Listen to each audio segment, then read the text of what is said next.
ঢাকা বিশ্ববিদ্যালয় বিদ্রোহী কবির পাশে চিরনিদ্রায় বিপ্লবী হাদি, তার দেখানো চির উন্নত মমশিরে এগোবে বাংলাদেশ আশা প্রধান উপদেষ্টার। ২৪ ঘন্টার মধ্যে হাদির খুনিদের গ্রেফতারের আলটিমেটাম ইনকিলাব মঞ্চের। মব ভায়োলেন্সে নির্বাচন বানচাল সহ অপরাজনীতির আলামত দেখছেন বিশ্লেষকরা। তারেক রহমান ফিরলে নিঃশেষ হয়ে যাবে সব অপশক্তি, ফিরবে গণতন্ত্র বলেছেন বিএনপি নেতারা। আগুন হামলার সমালোচনা।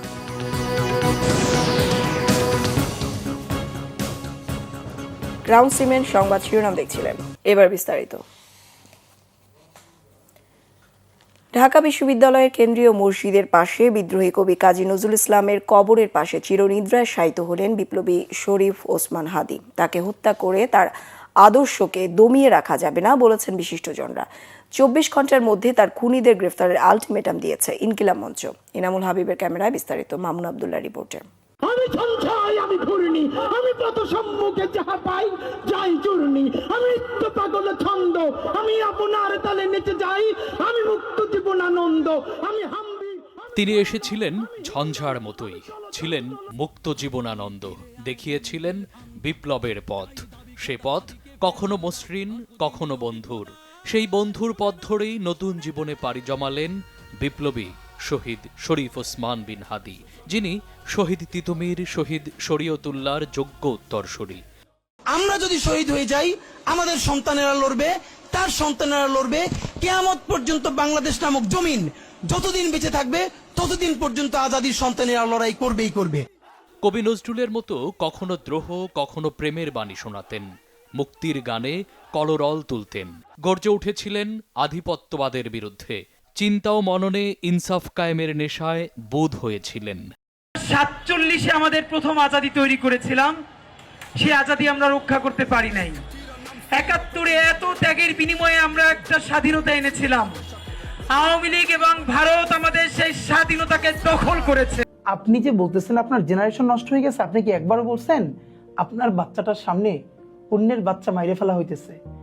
আপনার বাচ্চাটা সেই প্রতিবাদে গিয়ে দাঁড়ায় না, এইটাই হলো আপনার বাচ্চা ধ্বংস হয়ে যাইতেছে। একটা টাকাও কাউরে দিবা না, আর যদি আল্লাহ তোমাদেরকে এমপি বানায় তাহলে তখন একটা টাকাও খাবা না।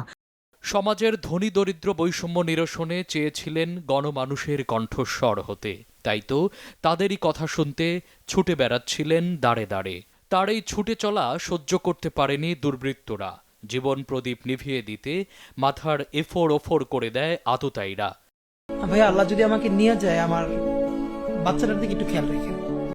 বিপ্লবীকে বাঁচাতে প্রথমে ঢাকা মেডিকেল, তারপর এভার কেয়ার হাসপাতাল থেকে উন্নত চিকিৎসার জন্য সিঙ্গাপুর জেনারেল হাসপাতালে নেওয়া হলেও বাঁচানো সম্ভব হয়নি ৩৩ বছর বয়সী ক্ষণজন্মা এই বিপ্লবীকে।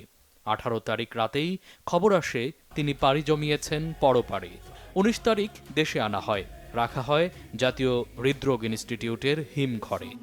শনিবার দুপুর ২টার কিছু পরে সংসদ ভবনের দক্ষিণ প্লাজায় লাখো মানুষের উপস্থিতিতে হয় জানাজা। জানাজা শেষে নেওয়া হয় ঢাকা বিশ্ববিদ্যালয়ের কেন্দ্রীয় জামে মসজিদের পাশে। সেখানেই পরম যত্নে জাতীয় কবি কাজী নজরুল ইসলামের পাশেই তাকে দাফন করা হয়। বিশিষ্টজনেরা বলছেন, বিপ্লবীকে হত্যা করা গেলেও তার আদর্শকে হত্যা করা যাবে না। মানুষের মধ্যে যে গভীর ভালোবাসা এবং আবেগ তার মৃত্যুর মধ্য দিয়ে আমরা দেখলাম, সেটি প্রমাণ করে যে আধিপত্যবাদের বিরুদ্ধে, অন্যায়ের বিরুদ্ধে একটি ন্যায়সঙ্গত সমাজ ও দেশ প্রতিষ্ঠা করার লক্ষ্যে যে সংগ্রাম, তার প্রতি সারা বাংলাদেশ সবসময়ের জন্যই একাত্ম অনুভব করে। শহীদ হাদি এখন শুধু একজন ব্যক্তি নন, তিনি ইতিহাস এবং বাংলাদেশের ঐতিহ্যের গুরুত্বপূর্ণ অংশ। ওসমান হাদি ভাই যে স্বপ্ন দেখেছিলেন, সেই স্বপ্নের জন্য তিনি শহীদ হয়েছেন। সেই সোনার বাংলাদেশ, সেই নতুন বাংলাদেশ, ইনসাফের বাংলাদেশ, সেটা যেন আমরা গঠন করতে পারি। আজকের জানাজার নামাজ থেকে আমরা সেই শপথই গ্রহণ করছি। হাদি ভাই একজন ব্যক্তি না, তিনি একটি চরিত্র, তিনি একটি স্বপ্ন এবং তিনি একটি জাগরণ, তিনি একটি বিপ্লব। আমরা বিশ্বাস করি এই হাদি ভাইয়ের রক্ত থেকে বাংলাদেশে হাজার হাজার লক্ষ লক্ষ হাদি তৈরি হবে। তরুণ এ বিপ্লবীকে হারিয়ে বিমর্ষ সহযোদ্ধারাও। খুনিদের ধরতে ২৪ ঘন্টার আলটিমেটাম দেন তারা। আগামী ২৪ ঘন্টার মধ্যে ওসমান হাদিকে যারা খুন করেছে পরিকল্পনা করেছে, খুনিদেরকে আশ্রয় দিয়েছে, খুনের সহায়তা করেছে, প্রত্যেককে গ্রেফতার করে বিচারের মুখোমুখি করতে হবে। দাফন শেষে শরীফ ওসমান হাদির কবরে রোপণ করা হয় রক্ত জবার গাছ। বিদ্রোহী কবির পাশেই চিরনিদ্রায় শায়িত হলেন চিরবিপ্লবী বীর শরীফ ওসমান হাদি। তার শুভাকাঙ্ক্ষীরা বলছেন, মসজিদের পাশে তিনি শান্তিতে ঘুমিয়ে থাকলেও জাগরুক থাকবে তার জ্বালানো বিপ্লবী মশাল। যতদিন এই বাংলায় ইনসাফ এবং মুক্তির আকাঙ্ক্ষা থাকবে, ততদিন তিনি জনতার হৃদয়ে বেঁচে থাকবেন। মামুন আবদুল্লাহ, বাংলা ভিশন, ঢাকা। এর আগে গতকাল জাতীয় সংসদ ভবনের দক্ষিণ প্লাজায় হয় বিপ্লবী শরীফ ওসমান বিন হাদির জানাজা। মানিক মিয়া অ্যাভিনিউ পেরিয়ে জনস্রোত ছড়িয়ে পড়ে আশপাশের সড়কে। সবার চোখে মুখে দ্রোহ। খুনির বিচার চান তারা। প্রধান উপদেষ্টা ডক্টর মোহাম্মদ ইউনূস বললেন, হাদি থাকবে প্রতিটি বাংলাদেশির বুকের মধ্যে। আরও জানাচ্ছেন সিকান্দার ইমান। ভিডিও ধারণ করেছেন জাহাঙ্গীর আলম ও জহুরুল হক জনি। আমার ভাই ওসমান হাদি শহীদ হয়েছে। ইনকিলাব মঞ্চের মুখপাত্র শরীফ ওসমান বিন হাদির হত্যাকাণ্ডের বিচার প্রকাশ্যে করার দাবি জানিয়েছেন তার বড় ভাই আবু বকর সিদ্দিক।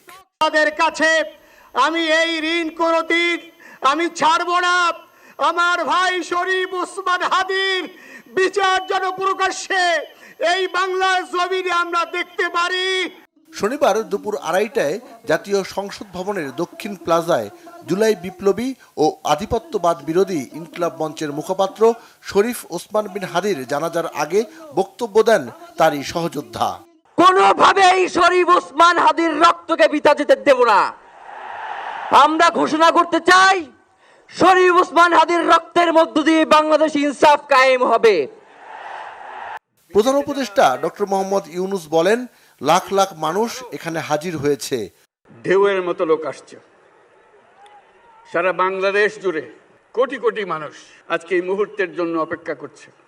মানুষ তাকিয়ে আছে হাদির বিষয়ে কথা শোনার জন্য। বিদেশে অবস্থানরত বাংলাদেশিরাও হাদির কথা জানতে চায়। অধ্যাপক ডক্টর মোহাম্মদ ইউনূস বলেন, প্রিয় ওসমান হাদি, তোমাকে আমরা বিদায় দিতে আসিনি। তুমি আমাদের বুকের ভেতরে আছো এবং যতদিন বাংলাদেশ থাকবে ততদিন তুমি সকল বাংলাদেশির বুকের মধ্যে থাকবে। তুমি আমাদেরকে এমন এক মন্ত্র কানে দিয়ে গেছো, সেই মন্ত্র বাংলাদেশের কেউ কোনোদিন ভুলতে পারবে না এবং এই মন্ত্র চিরদিন আমাদের কানে বাঁচতে থাকবে। সেই মন্ত্র বাংলাদেশের বড় মন্ত্র হয়ে আমাদের জাতির সঙ্গে সংযুক্ত থাকবে। তোমার মন্ত্র ছিল, চলো বলবীর চির উন্নতম মশির। প্রধান উপদেষ্টা আরো বলেন, হাদির মানবপ্রেম, মানুষের সঙ্গে ওঠা বসার ভঙ্গি এবং রাজনৈতিক দৃষ্টিভঙ্গি সবাই প্রশংসা করছে। ওসমানের মন্ত্রের কথা উল্লেখ করে তিনি বলেন, তার মন্ত্র ছিল দুনিয়ার সামনে মাথা উঁচু করে চলার। হাদির নির্বাচনে অংশগ্রহণ করার বিষয়টি নিয়েও কথা বলেন প্রধান উপদেষ্টা।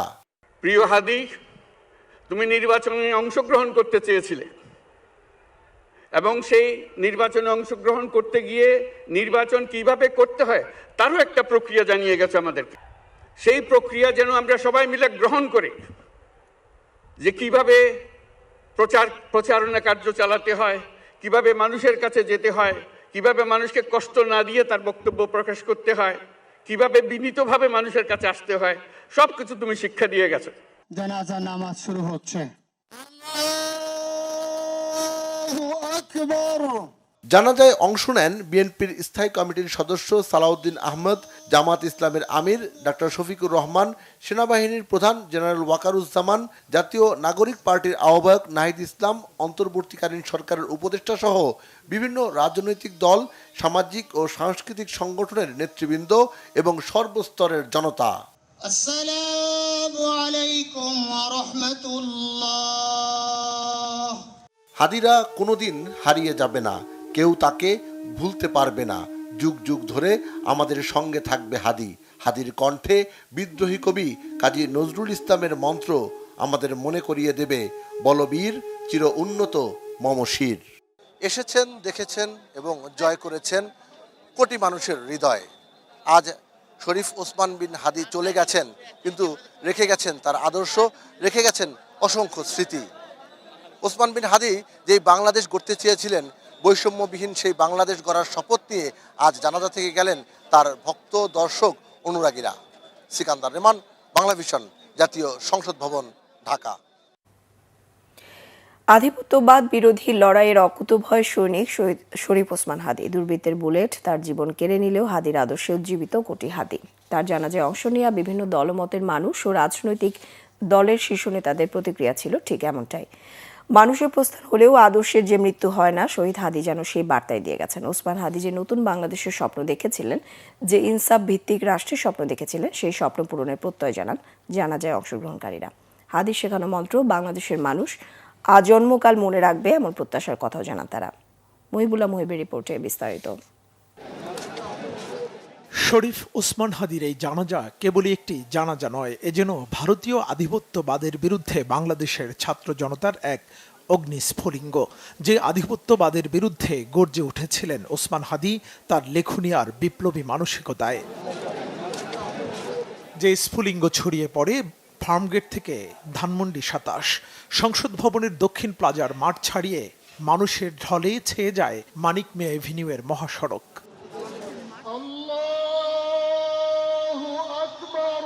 একজন মানুষের এমন অকাল প্রয়াণের পর বৃহৎ জানাজা ঠিক কবে দেখেছিল বাংলাদেশ, এমন প্রশ্নের উত্তর যেন সবার কাছেই অজানা অচেনা। দলমত নির্বিশেষে রাজনীতিবিদ, আলেম উলামা, মসজিদের ইমাম, স্কুল কলেজ বিশ্ববিদ্যালয়ের ছাত্র, দিনমজুর কে নেই এই জানাজায়। প্রত্যেকের শপথ হাদীর দেখানো পথেই শত প্রতিবন্ধকতা ভেদ করে এগিয়ে যাবে নতুন বাংলাদেশ। যারা বাংলাদেশ থেকে পালিয়ে গেছে, যে পলাতক স্বৈরশাসক, তাদের দোসররা তাকে হত্যা করেছে। কারণ বিপ্লবী ওসমান হাদী বিপ্লব পরবর্তী সময়ে যে বিশাল কর্মযজ্ঞ নিয়ে ঝাঁপিয়ে পড়েছিলেন, সেটা তাদের জন্য থ্রেট হয়ে উঠেছিল। মানুষের অধিকারের জন্য কথা বলেছে, বাংলাদেশের স্বাধীনতা সার্বভৌমত্বের জন্য কথা বলেছে, এদেশের মানুষের অধিকারের জন্য কথা বলেছে। আমাদেরকে ওসমান হাদীর এই শোককে জাতীয় শক্তিতে পরিণত করতে হবে। স্বাধীনতা সার্বভৌমত্বকে ধারণ করবার মতো তারুণ্য যেন আমাদেরকে আরো উজ্জীবিত করে। ৭১ মহান মুক্তিযুদ্ধের মাধ্যমে স্বাধীনতা অর্জিত হলেও প্রকৃত মুক্তি আসেনি দুর্ভাগা বাঙালির জীবনে। পরাধীনতার শৃঙ্খল ভাঙতে বারবার রাজপথে ঢেলে দেয়া রক্তস্রোতে সামিল হলেও ওসমান হাদীর অসমাপ্ত কাজ এগিয়ে নেয়ার প্রত্যয় জানান সর্বস্তরের মানুষ। হাদীর সরলতা, হাদীর উচ্ছলতা, হাদীর সততা এবং রাজনৈতিক ব্যক্তি হিসেবে তার যে পড়াশোনা, তার যে জ্ঞান, এই সব কিছু মিলিয়ে হাদী বাংলাদেশের একটা ব্র্যান্ডে পরিণত হয়েছিল, একটা রাজনৈতিক ব্র্যান্ডে। আমাদের পার্শ্ববর্তী দেশ ভারত আমাদের উপরে যে দাদাগিরি চালাতে চাচ্ছে, এর বিরুদ্ধাচারণ করাই হয়তোবা তার হত্যার পিছনে একটি মূল কারণ হতে পারে। অনতি বিলম্বে এই সমস্ত দুষ্কৃতিকারীদের গ্রেপ্তার করে জনের সম্মুখে বিচারের দাবি জানাই। আমরা এই শোক কাটিয়ে উঠতে পারবো কিনা জানি না, কিন্তু ভবিষ্যতে এরকম জানে আমরা হাদীকে না হারাই। দুর্বৃত্তের বুলেট হাদীর জীবন কেড়ে নিলেও তিনি থাকবেন এদেশের কোটি মানুষের হৃদয়ে কাল থেকে কালান্তরে। মুহিবুল্লাহ মুহিব, বাংলা ভিশন, ঢাকা। ওসমান হাদীর মৃত্যু ঘিরে মব ভায়োলেন্সের পেছনে রাজনৈতিক স্বার্থ হাসিলের আলামত দেখছেন বিশ্লেষকরা। এর পেছনে নির্বাচন বানচালের ষড়যন্ত্র থাকতে পারে বলে ধারণা তাদের। বলেছেন, এসব ঘটনায় বহির্বিশ্বে দেশের ইমেজের ব্যাপক ক্ষতি হয়েছে। নাবিল জাহাঙ্গীরের রিপোর্ট। প্রথম আলোর সামনে যারা দাঁড়িয়েছে, আমরা তাদের পক্ষে দাঁড়িয়েছি, আমরা বলি না। আপনি পারলে প্রথম আলোর বিকল্প আরো 10টা প্রথম আলো তৈরি করেন, তার অফিসের সামনে আপনার কাজটা কি? এভাবেই গণমাধ্যমকে টার্গেট করা মব সন্ত্রাসের বিরুদ্ধে কথা বলেছিলেন শহীদ ওসমান হাদী। কিন্তু বৃহস্পতিবার রাতে হাদীর মৃত্যুর খবরে গোটা দেশ যখন শোকে স্তব্ধ, বিচারের দাবিতে রাস্তায় বিক্ষুব্ধ জনতা, তখন একদল মেতে ওঠে চরম বিশৃঙ্খলায়।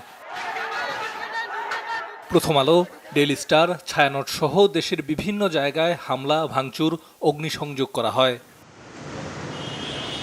এসব হামলাকে বিচ্ছিন্ন ঘটনা বলছেন না বিশেষজ্ঞরা, বরং এর পেছনে গভীর রাজনৈতিক ষড়যন্ত্র থাকতে পারে বলেই মত তাদের। প্যাটার্ন দেখে আমার মনে হচ্ছে আর কি যে এটা একটা হাইব্রিড গ্রুপ, যে গ্রুপটা এই মব কালচারের সাথে জড়িত, এবং যারা এই সহিংসতাটা করছে তারা আসলে ওইটাই চায়, কোনো কিছু যেন সমাধান না হয়। এখন নির্বাচন হলে তো সব রাজনৈতিক সমাধানের দিকে দেশ আগায় যাবে, কথাটা বোঝেন নেই। তারা নির্বাচন হতে দিবে না। ক্ষোভটাকে ব্যবহার করে তাদের রাজনৈতিক উদ্দেশ্য চরিতার্থ করার জন্য একটা নির্দিষ্ট দল এবং এই দলের সাথে সম্পর্কিত দূরবর্তী কিছু মানুষ মিলে এই কাজগুলি পরিকল্পিতভাবে করছে, যে এই ঘটনাগুলি পর্যন্ত হাদির মৃত্যুকে নিয়ে পর্যন্ত প্রশ্ন উঠতে পারে যে এর সাথে আসলে কারা জড়িত। এটা একটা পরিকল্পনার অংশ কিনা। তারা বলছেন, ভারত বিরোধিতার কথা মুখে বলা হলেও এসব ঘটনা দিন শেষে ভারতীয় বয়ানকে শক্তিশালী করছে। আপনার এই যে আকাঙ্ক্ষা ছিল এই অভ্যুত্থানের, সেগুলিকে আপনি বন্ধ করার জন্য, নতুন ধরনের ফ্যাসিবাদ কায়েম করার জন্য আপনি কাজ করতেছেন, এবং এই কাজ আপনি আওয়ামী লীগের হয়ে করতেছেন, এই কাজ আপনি ভারতের হয়ে করতেছেন, এবং ব্যবহার করতেছেন ভারত বিরোধিতাকে। এটার সাথে ইন্ডিয়ার বিজেপির RSS এর প্যাটার্নের ভায়োলেন্সের অনেক মিল আছে, তাই না? এটাও এক ধরনের, আপনি যদি এটাও এক ধরনের ফেসিজমের এক্সপ্রেশন, এটাও ফেসিবাদ। এসব মব ভায়োলেন্স ঠেকাতে অন্তর্বর্তী সরকারের গাফিলতি আছে, এমনটাই মত রাজনৈতিক বিশ্লেষকদের। নাবিল জাহাঙ্গীর, বাংলা ভিশন, ঢাকা। বিএনপির স্থায়ী কমিটির সদস্য ঢাকা ৮ আসনে দলের প্রার্থী মির্জা আব্বাস বলেছেন, ভারপ্রাপ্ত চেয়ারম্যান তারেক রহমানের আগমন মানেই গণতন্ত্রের প্রত্যাবর্তন। আর ঢাকা ৬ আসনের প্রার্থী ইশরাক হোসেনের বিশ্বাস, তারেক রহমান ফেরার পর সব অপশক্তি নিঃশেষ হয়ে যাবে। গতকাল রাজধানীর গোপীবাগের সাদেক হোসেন খোকা কমিউনিটি সেন্টারে বিএনপি ভারপ্রাপ্ত চেয়ারম্যান তারেক রহমানের স্বদেশ প্রত্যাবর্তন উপলক্ষে আয়োজিত প্রস্তুতি সভায় তারা এসব কথা বলেন। মির্জা আব্বাস বলেন, শহীদ জিয়াউর রহমানের হাত ধরে যে গণতন্ত্র এসেছে, বেগম খালেদা জিয়া যেটি লালন করেছেন, সেই গণতন্ত্র সঙ্গে করেই তারেক রহমান দেশে ফিরবেন। যারা দেশের ভালো চায় না, দেশকে ভালোবাসে না, তারা দেখতে মানুষের মতো হলেও প্রকৃতপক্ষে মানুষরূপে শয়তান বলে মন্তব্য করেন মির্জা আব্বাস। প্রথম আলো, ডেইলি স্টার সহ কয়েকটি প্রতিষ্ঠানে আগুন দেওয়ারও নিন্দা জানান তিনি। অনুষ্ঠানে ইশরাক হোসেন বলেন, আওয়ামী লীগকে মানুষ ঘৃণা ভরে প্রত্যাখ্যান করেছে, তারা গুপ্ত হত্যার পথ বেছে নিয়েছিল, তারা সুযোগ পেলেই ছবল মারবে। পাড়া মহল্লায় কোনো চক্রান্ত হচ্ছে কিনা সতর্ক থাকার আহ্বানও জানান ইশরাক হোসেন। তারা গুপ্ত হত্যার মতো ন্যাক্কারজনক সন্ত্রাসী কর্মকাণ্ডের মাধ্যমে তাদের রাজনৈতিক যে অস্তিত্ব তার পুরোটাই বিলীন হয়ে গিয়েছে। বাংলাদেশের মানুষ তাদেরকে অত্যন্ত ঘৃণা ভরে প্রত্যাখ্যান করেছে। এই ধরনের নির্মম একটি চোরাগোপ্তা হামলার মাধ্যমে একজনকে হত্যা করেছে। তাদের যদি রাজনৈতিক সাহস থাকতো, রাজনৈতিক আদর্শে তারা বলিয়ান থাকতো, তারা সামনাসামনি এসে আমাদের মোকাবেলা করত, কিন্তু সেটি করার তাদের সাহস নাই। তারা এখন গুপ্ত হত্যার পথ বেছে নিয়েছে। তাই বাংলাদেশের সবচেয়ে বৃহত্তম রাজনৈতিক সংগঠন হিসেবে আমাদেরকে পাড়ায় মহল্লায় সেই তথ্যগুলো আমাদেরকে রাখতে হবে। কোনো ধরনের চক্রান্ত কোথাও হচ্ছে কিনা সেই জিনিসগুলো আমাদেরকে ওয়াকিবহাল থাকতে হবে, এবং প্রয়োজন বোধে আমাদেরকে সর্বোচ্চ ব্যবস্থা নিতে হবে। তাদের প্রতিটি কার্যক্রম খুব ধারাবাহিক।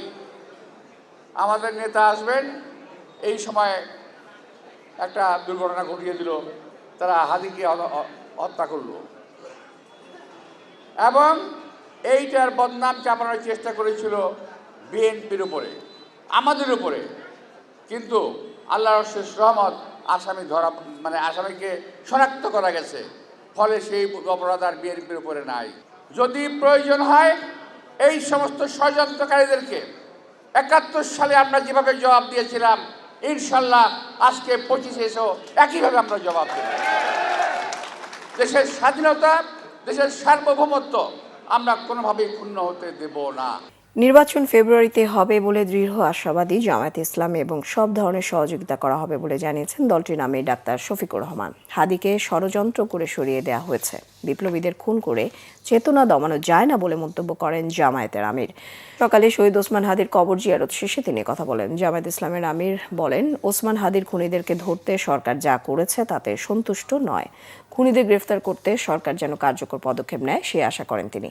এ সময় নির্বাচন ইস্যুতে প্রশ্নের জবাবে ডাক্তার শফিকুর রহমান বলেন, নির্বাচন ফেব্রুয়ারিতে হওয়ার বিষয়ে আশাবাদী তাদের দল। সেই ব্যাপারে আমরা দৃঢ় আশাবাদী, এবং এই লক্ষ্যে আমাদের পক্ষ থেকে সঙ্গত সকল ধরনের সহযোগিতা আমরা করে যাব ইনশাআল্লাহ। এবং আমরা আশা করি যে এই নির্বাচন ফেব্রুয়ারিতেই হবে ইনশাআল্লাহ তাআলা। তবে নির্বাচনটা যেন সুষ্ঠু হয়, মানুষের কাছে গ্রহণযোগ্য হয়, জনমতের প্রতিফলন ঘটে, এবং এখানে যেন অন্য কিছু কেউ চিন্তা না করে। বিএনপির ভারপ্রাপ্ত চেয়ারম্যান তারেক রহমানের প্রত্যাবর্তন হবে ঐতিহাসিক, এজন্য সর্বাত্মক প্রস্তুতি নিতে হবে জানিয়েছেন ঢাকা ৬ আসনে বিএনপি মনোনীত প্রার্থী ইশরাক হোসেন। গতকাল রাজধানীর ওয়ারীতে নিজ নির্বাচনী কার্যালয়ে বিএনপি চেয়ারপারসন বেগম খালেদা জিয়ার আশু সুস্থতা ও জুলাই যোদ্ধা শরীফ ওসমান হাদির রুহের মাগফিরাত কামনায় এক দোয়া মাহফিলে তিনি এসব কথা বলেন। জানান, দলের ভারপ্রাপ্ত চেয়ারম্যান তারেক রহমানের দেশে প্রত্যাবর্তন শুধু একটি স্মরণীয় দিনই নয়, এটি হবে বাংলাদেশের রাজনৈতিক ইতিহাসের একটি ঐতিহাসিক অধ্যায়। আগমনের দিন ভোর থেকে গভীর রাত পর্যন্ত রাজপথে থাকতে হবে। নেতার বাসভবনে প্রবেশের পরে কর্মসূচি শেষ হবে বলে জানান ইশরাক হোসেন। বলেন, খালেদা জিয়াকে গ্রেফতারের পর যখন আন্দোলন প্রায় নিস্তব্ধ হয়ে পড়েছিল, তখন তারেক রহমান লন্ডন থেকে দলকে নতুন করে সংগঠিত করেন। তার নেতৃত্বে বিএনপি আজও দেশের সর্ববৃহৎ ও সুশৃঙ্খল রাজনৈতিক দল হিসেবে টিকে আছে। তিনি জানান, তারেক রহমানের আগমন উপলক্ষে ঢাকার বিভিন্ন প্রবেশপথে অভ্যর্থনা কেন্দ্র স্থাপন করা হবে। বাবুবাজার ব্রিজ, সদরঘাট টার্মিনাল সহ গুরুত্বপূর্ণ এলাকায় নেতাকর্মীরা দায়িত্ব পালন করবেন। বিমানবন্দর থেকে 300 ফিট এলাকায় অনুষ্ঠেয় সমাবেশ হবে ইতিহাসের অন্যতম বড় জনসমাবেশ। বাংলাদেশ থেকে সবাইকে উদ্বুদ্ধ করব যে বাংলাদেশে এসে, ঢাকায় এসে তারা আমাদের নেতাকে বরণ করার জন্য এমন একটি বার্তা দেয় যেটা বাংলাদেশের সকল স্বৈরাচারী যে রেখে যাওয়া সন্ত্রাসী তো বটেই, আন্তর্জাতিকভাবে মহলেও যাতে একটা নারা দেয় যে না, তারেক রহমান একজন নেতার নেতা, তার পিছে কোটি কোটি জনগণের সমর্থন ভালোবাসা রয়েছে। বাংলাদেশে বংশোদ্ভূত নিউ ইয়র্ক স্টেট সুপ্রিম কোর্টের বিচারপতি হিসেবে জাস্টিস সোমা সাইদের অভিষেক ও শপথ গ্রহণ অনুষ্ঠান অত্যন্ত মর্যাদা ও উৎসবমুখর পরিবেশে অনুষ্ঠিত হয়েছে। নিউ ইয়র্কের কুইন্সে অবস্থিত কুইন্স সিভিল কোর্টের অডিটোরিয়ামে এই অনুষ্ঠানে যুক্তরাষ্ট্রের মূলধারার শতাধিক অতিথি সহ কমিউনিটির বিভিন্ন স্তরে 3 শতাধিক গণ্যমান্য ব্যক্তি অংশ নেন। এই সময় নিউ ইয়র্ক স্টেট সুপ্রিম কোর্টের প্রধান বিচারপতি পবিত্র কোরআন শরীফ স্পর্শ করিয়ে জাস্টিস সোমা সাইদকে বিচারপতি হিসেবে আনুষ্ঠানিকভাবে শপথ পড়ান। অনুষ্ঠানে বিশেষ অতিথি ছিলেন যুক্তরাষ্ট্রে নিযুক্ত বাংলাদেশের রাষ্ট্রদূত তারেক মোহাম্মদ আরিফুল ইসলাম এবং মেক্সিকোতে নিযুক্ত বাংলাদেশের রাষ্ট্রদূত Mushfiqul Fazal Ansari. New York state supreme কোর্টের বিচারপতি হিসেবে শপথ গ্রহণ করা সোমা সাইদ বাংলাদেশের টাঙ্গাইল জেলার মেয়ে এবং তার স্বামী বিশিষ্ট আইটি বিশেষজ্ঞ মিলন চৌধুরী মৌলভীবাজার জেলার সন্তান। To the New York State of Supreme Court, Judge Said has not only made history, she redefined what is possible for future generations. Her achievements sends a powerful message that the halls of justice belong to all who are committed to fairness, the rule of law, and service to public, regardless of origin, accent, or ancestry. সংবাদ শেষ করব crown সিমের শিরোনামগুলো আরো একবার জানিয়ে। ঢাকা বিশ্ববিদ্যালয়ে বিদ্রোহী কবির পাশে চিরনিদ্রায় বিপ্লবী হাদি, তার দেখানো চির উন্নত মমশিরে এগোবে বাংলাদেশ, আশা প্রধান উপদেষ্টার। 24 ঘন্টার মধ্যে হাদির খুনিদের গ্রেফতারের আলটিমেটাম, ইনকিলাব মঞ্চের মব ভায়োলেন্সের নির্বাচন বানচাল সহ অপরাজনীতির আলামত দেখছেন বিশ্লেষকরা। তারেক রহমান ফিরলে নিঃশেষ হয়ে যাবে সব অপশক্তি, ফিরবে গণতন্ত্র বলেছেন বিএনপি নেতারা। আগুন হামলার সমালোচনা। এই ছিল এখনকার মতো। পরের সংবাদ সকাল 10টায়, 9টায় রয়েছে নিউজ টপ 10 দেখার আমন্ত্রণ রইল। এছাড়া বাংলা ভিশন সংবাদ ও সংবাদ সংশ্লিষ্ট অনুষ্ঠান দেখতে ভিজিট করুন www.bbnews24.com ও facebook.com/banglavisionnews। সাবস্ক্রাইব করুন youtube.com/banglavisionnews। সঙ্গে থাকায় ধন্যবাদ সবাইকে।